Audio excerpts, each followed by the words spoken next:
ബംഗ്ലാദേശിൽ നിന്നുള്ള അനധികൃത കുടിയേറ്റക്കാരെ തിരിച്ചയക്കാനുള്ള നീക്കത്തോട് സഹകരിക്കാതെ ബംഗ്ലാദേശ്. ഇന്ത്യ ചെയ്യുന്നത് തങ്ങളുടെ പരമാധികാരത്തിനോടുള്ള വെല്ലുവിളിയായാണ് ബംഗ്ലാദേശ് പ്രതികരിച്ചത്. ചൊവ്വാഴ്ച 67 അനധികൃത കുടിയേറ്റക്കാരെ അതിർത്തി വഴി ബംഗ്ലാദേശിലേക്ക് ഇന്ത്യ അയച്ചിരുന്നു. ഇതിൽ 13 പേർ ഇരു രാജ്യങ്ങളുടെയും അതിർത്തിയിൽ കുടുങ്ങിക്കിടക്കുകയാണ്. ഇവരെ സ്വീകരിക്കുവാൻ ബംഗ്ലാദേശ് വിസമ്മതിച്ചു. ഇവരെ തിരികെ ഇന്ത്യയിലേക്ക് പ്രവേശിക്കാൻ BSF അനുവദിച്ചില്ല. ഇരു രാജ്യങ്ങളുടെയും അതിർത്തിയിലുള്ള സീറോ ലൈൻ എന്ന് വിളിക്കുന്ന ഇടത്താണ് 13 പേരുമുള്ളത്. ഒരു യുവതിയും നവജാത ശിശുവും ഉൾപ്പെടെയുള്ളവരാണ് ഇരു രാജ്യങ്ങൾക്കുമിടയിൽ കുടുങ്ങിയത്.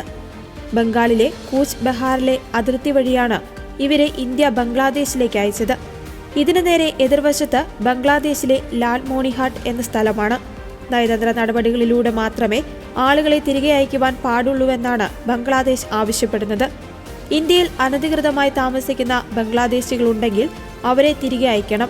പക്ഷേ അത് കൃത്യമായ നടപടികളിൽ കൂടി വേണമെന്നും അല്ലാതെ ബലം പ്രയോഗിച്ച് രാജ്യത്തേക്ക് തള്ളിക്കയറ്റാൻ പറ്റില്ലെന്നും ബംഗ്ലാദേശ് ആഭ്യന്തര സുരക്ഷാ ഉപദേഷ്ടാവ് വ്യക്തമാക്കി.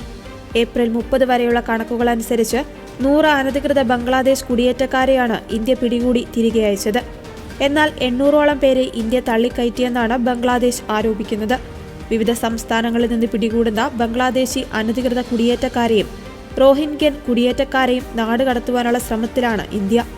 100 കണക്കിന് ആളുകളെയാണ് ഇത്തരത്തിൽ വിവിധ സംസ്ഥാനങ്ങളിൽ നിന്നായി പിടികൂടിയിട്ടുള്ളത്. നയതന്ത്ര തലത്തിൽ വിഷയം കൈകാര്യം ചെയ്യണമെങ്കിൽ അതിന് ബംഗ്ലാദേശിന്റെ സഹകരണവും ആവശ്യമാണ്. ഇന്ത്യ നൽകുന്ന വിവരങ്ങൾ പരിശോധിക്കുന്നതിൽ ബംഗ്ലാദേശ് അധികൃതർ ഉദാസീനത പുലർത്തുകയാണ്.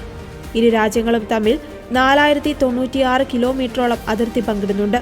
ഇതിൽ മിക്ക സ്ഥലത്തും കൃത്യമായ അതിർത്തി വേലികളില്ല. അടുത്തിടെ ഇന്ത്യ അതിർത്തിയിൽ വേലി നിർമ്മിക്കുന്നത് ത്വരിതപ്പെടുത്തിയിരുന്നു.